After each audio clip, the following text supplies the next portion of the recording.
Hi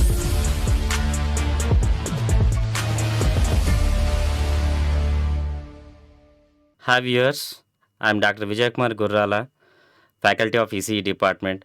Now I am going to discuss about the BJT transistors working under the course Electronic Devices and Circuits. So why BJT? The BJT, the full form is Bipolar Junction Transistor. So it is called so for some reasons. One of the reason is here it is bipolar. B means bipolar.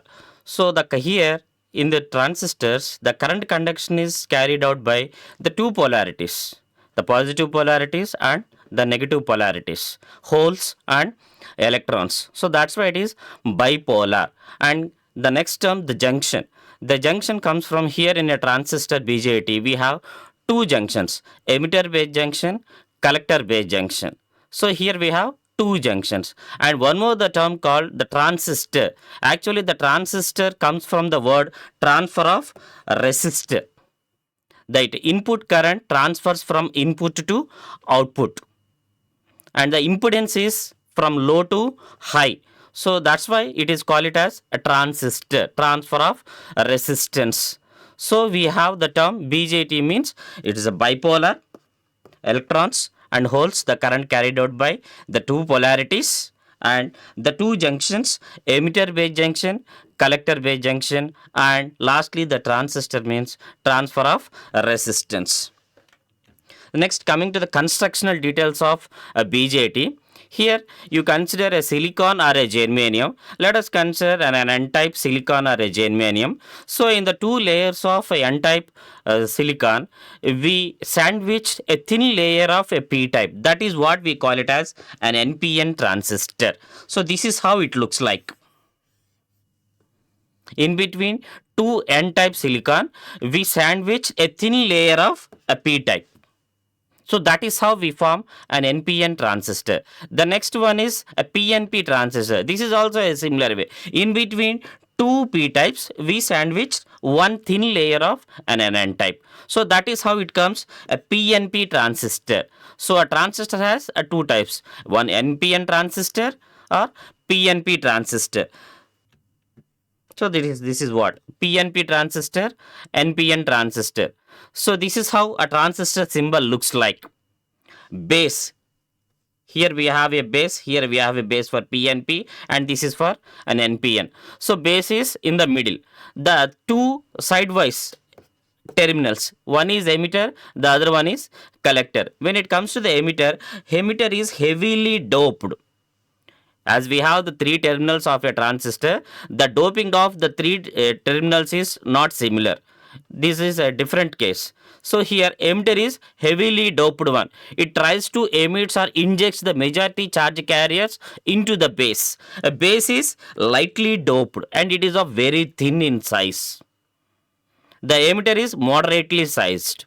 So base is lightly doped, very thin. It passes most of the injected charge carriers from the emitter to the collector, and the collector is moderately doped. So coming to the doping level of the three terminals, emitter is highly doped, base is very thin, lightly doped, and the collector is moderately doped. Coming to the sizes of the three terminals, base is very thin, emitter is moderate of size, and the collector is large in size. So this is how the construction of a transistor. And if you look at the symbol for the two PNP and an NPN, we have a base terminal which is placed in between the other two terminals. The other two terminals are, one is emitter, the other one is collector. How we recognize the two terminals, one is the emitter, the other one is the collector, means emitter is always represented by an arrow. So arrow is what it indicates. Wherever that arrow is there, that arrow terminal is represented as an emitter. The other one is, the leftover one is the collector. So here that arrow represents the direction of the current flow. It is always from P to N. Remember that. P to N. So when emitter base junction is a forward bias, that arrow represents the direction of the current flow, always from P to N. If you look at this symbol here, that arrow is pointing from base to emitter, which means P to N. As I said, it is from P to N. So this is P, this is N. The other one, leftover one, is an NPN. Easy to remember. It is an NPN transistor. When you look at this circuit symbol, here it is from P to N. So PN, the other one is PNP, as we have two types of transistors, PNP and NPN. So one is P and N, the other one will be P. So it is a PNP transistor. So wherever that arrow is there, blindly represent that the blindly identify it as it is an emitter terminal. The other one is the collector terminal. The middle one is the base terminal. So this is how the construction of a transistor, their doping levels and their sizes. Coming to the working. So here we can categorize that working into the two phases. One is unbiased, the other one is the biased case. Coming to the unbiased means we don't need to apply any supply. So as we have the two junctions, one is the emitter base junction, which is placed between emitter and base. The other junction is base and the collector. So as we have the two junction, for the two junctions, don't apply any potential. That is what an unbiased case. So if we are considering an unbiased case, what is happening inside a transistor? Let's look at here. Here I am considering an NPN transistor. So when you look at that emitter and base, N and P, it looks like one of the PN diode, PN junction diode. So what is happening when a PN junction diode is under no biasing or unbiased case? So what is happen? A diffusion takes place. What is diffusion? The charge carriers moves from high concentration to the low concentration. When you look at that emitter and base junction, in an emitter, since it is an NPN transistor, emitter is of an N-type material. So in an N-type, the majority charge carriers are electrons, whereas the same electrons in base, the base is of P-type. The same electrons which we are considering the majority carriers at an emitter, the same are here it is a minority charge carrier. So there is a diffusion takes place, a movement of electrons from emitter to base. Likewise, in a base, it is of P-type. The majority charge carriers are holes. So these holes, the same holes of majority charge carriers at base, the same are here it is the minority charge carriers at emitter. Why? Because emitter is of an N-type. So in an N-type, holes are the minority charge carrier. So there is a diffusion takes place. So diffusion of the majority charge carriers from high concentration to the low concentration. So diffusion of electrons from emitter to base, and as well as holes from base to emitter. So there is a diffusion takes place. Likewise, the same for the base and collector junction also. So it is also another PN junction diode. The base is of P type and the collector is of an N type. So the same diffusion of the majority charge carriers takes place. Holes from base to collector, and as well as the electrons from collector to base. The diffusion. So whenever they are trying to diffuse from one element, one portion to the another portion, emitter to base or collector to base, there is a recombination takes place. Recombination means what? A hole is filled with an electron. So electron hole join together, combine together. That is what? A recombination. So the recombination takes place for some extent only. So to that extent, there is a depletion of charge carriers at the junction. So if we consider an emitter base junction and as well as base and collector junction, there is a depletion of charge carriers happen. That is what we consider it as depletion region. There is a lack of charge carriers. So maybe you will get a doubt that, see, here we have a depletion region, here we have a depletion region. So here the width, when it comes to the width of the depletion layer, the doping levels of emitter, base and collector are differed, as we discussed just now. The doping level of emitter, base, collector are different. Emitter is heavily doped, collector is moderately doped, and the base is very lightly doped. So due to that reasons, the widths of the depletion layer more into the base. When it comes to the emitter base junction, the width of the depletion layer is more penetrate into the base than that of an emitter. Likewise happen for the base and collector junction also. So here the depletion region penetrate more into the base than that of a collector. So this is how the working of the unbiased transistor. Now The biasing. Biasing means we'll apply a supply. External battery is connected to the junctions. Since we have two junctions, one is the emitter base junction, the other one is the base and collector junction. So this is how it looks like. When it comes to an NPN transistor, NPN transistor it is. So emitter and base we have a supply, and base and collector we have a supply connection. So in how many ways we can give a connection means there are three ways. So based upon how you give the connection, we classify it as one is active region. What is active region? Always the emitter junction is forward bias, collector base junction is reverse bias. The other way of giving connection is cutoff region. So cutoff region means both junctions are reverse bias. Emitter base junction reverse bias, collector base junction reverse bias. The other one is the saturation region, means the two junctions are forward bias. So in these three ways we give connection. So look at here, emitter base, since we are considering an NPN transistor, emitter is N, base is P. So we should give a forward bias connection. So forward bias connection means for an N, as we know that for N we give to a negative terminal, and for a base it is of a P type, so we should give a positive polarity. This is what forward biasing the emitter junction. So if you want to give a reverse biasing that collector base junction, how it is? So here it is NPN transistor. So for an N, the reverse biasing, so a positive polarity should be connected to it, and B, base is a P type, so the P type is connected to the negative terminal. So this is what a reverse biasing the collector base junction, and this type of connection we call it as an active region. The main application of a transistor is it is to be acted as an amplifier and the switch. So if you want to work your transistor as an amplifier, it should be operated under active region. So that we will discuss in depth later in the due courses. So here active region means emitter base junction is forward bias, collector base junction is reverse bias. So under this biasing, what is happened? Here we will discuss. Coming to the working. So an NPN transistor under active region. So since emitter base junction is a forward bias, so here it is VEB. Emitter junction is forward bias. So here it is VCB is reverse bias.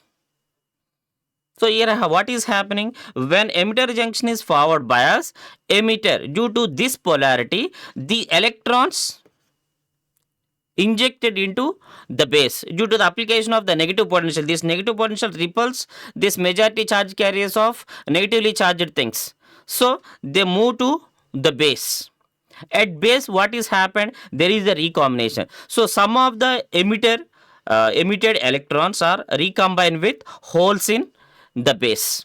Since base is very lightly doped of thin size, only a few of the majority charge carriers which emitted from the electron are recombined, and the remaining are enter into the collector. So why they enter into the collector? We are applying a reverse bias. So this reverse bias attracts that the majority charge carriers electron. So this is how the electrons injected into the base, some of them recombine here, and the remaining enter into the collector. So that's why actually the names of these terminals come from. Emitter emits the majority charge carriers, collector collects that emitted charge carriers from that base. So that's why it is collector, emitter, and this is the middle one is the base, we can say the base to that transistor. So that is how the names comes, emitter, base, and the collector. Now the current is equation. How it is? The total emitter current is the sum of collector current and as well as the base current. So the total emitted electrons from an emitter, some of them recombine at base, that gives you the base current, and the remaining enter into the collector, that produces the collector current. So that's why even this is for NPN we discussed. Even for a PNP also the same thing applies. IE is equal to IC plus IB. This is an electron current. When it comes to a PNP transistor, this is what a PNP transistor. We are forward biasing that emitter base and reverse biasing the collector base junction. So due to that, what will happen here? The majority charge carriers are electrons. So these holes. These holes move from emitter to base. Some of them recombine with electrons at base and the remaining enter into the collector. So this is how the majority charge carriers of holes travel from emitter to base and then base to the collector. So here the whole electron current, the whole current IE is equal to IC plus IB. So these are the transistor current components. The same thing is visualized here. Here I consider a PNP transistor. So for a PNP, the majority charge current is through the holes. So the holes IPE represents whole current at emitter side. Due to the forward biasing that emitter base junction, these holes enter into the base. Some of them recombine and the remaining enter into the collector. So that's why it is IPC. What is that IPC represent? Hole reaching collector from emitter. So remaining means IPE minus IPC. So this is what? A recombination current. So this produces a base current. So IE equal to IB plus IC. So in a generalized way, this is for forward biasing that emitter, reverse biasing the collector. Means we are trying to operate it in active region. What about the other regions, saturation and the cutoff region? So for all the regions, this is what that expression suits for a transistor current. So collector current IC is equal to minus alpha IE plus ICB naught. What is ICB naught here? Here we are doing the reverse biasing the collector junction. So a forward current is there, opposes due to reverse bias, there is a reverse saturation current. Like the same in the diodes, IC naught. So that's why here for all the three configurations, means the three region of operations, IC current is equal to minus alpha IE plus ICB naught into 1 minus e power Vc by Vt. The collector potential Vc and the Vt, like we discussed in the same diode operation, volt equivalent temperature Vt equal to kT by Q. The same thing. So this is for all regions. Maybe if you refer some textbook, they may simply rewritten as IC is equal to, instead of that, minus plus. Why? Because it is based on the polarity, the current in which direction it flows. So IC and the reverse saturation current in the same direction, that emitter current is in opposite direction. So that's why it is simply rewritten as alpha IE plus ICB naught 1 minus e power Vc by Vt. So this is what a generalized transistor current equation. IC equal to alpha IE plus ICB naught into 1 minus e power Vc by Vt. What is alpha here? Here alpha, later we call it as an amplification factor. Here actually alpha means it is a recombination factor. What is recombination here? So the 2 to 5% of charge carriers recombine at base. As we discussed here, that injected charge carriers get combined here at base. How much of percentage it is recombined? 2 to 5%. So alpha will be from 0.95 to 0.98. The remaining percentage here enter into the collector. So that's why it is alpha times of IE. IC equal to, it collects that emitter current. How much? Alpha times of IE plus reverse saturation current due to this reverse bias potential. So this is how the current equation comes like this. Okay. Thank you. Like, share, comment, and subscribe VNR Digital Learning Resource YouTube channel.